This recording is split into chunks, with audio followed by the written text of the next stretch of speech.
አንድ ጥያቄ ልጠይቃችሁ። አሁን በተለይ አንቺን ቤብ አሁን ነገ ከእንቅልፌ ስነሳ ማለት ሙሉ ለሙሉ ሚሞሪን ባጣ ምንድን ነው የመጀመሪያ ውሸት የምትዋሽኝ ስለ ሪሌሽንሽፓችን?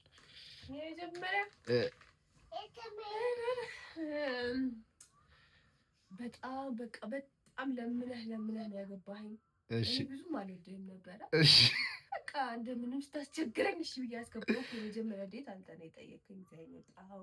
እሺ ከዛ ደግሞ ምግብ ኩክ የምታደርገው አንተ ነህ። እኔ ምናምን አላደርግም። እኑን ገላው የምታጥበው ልብስ የምታለብሰው አንተ ነህ። እሺ በቃ ሁሉም ነገር ቤት ውስጥ የቤት ስራ የምትሰራው፣ ቤት ታጸዳለህ፣ ልብሱም ሁሉም ነገር አንተ ነው የምታደርገው። እሺ በቃ ምን አለፋክ በጣም ነው የምትንከባከበን ባጭሩ። እና የቆሸሸ ልብስ አለ ላውቃለሁ። አያታ አንተ ግን እውነቱን ትነግረኛለህ?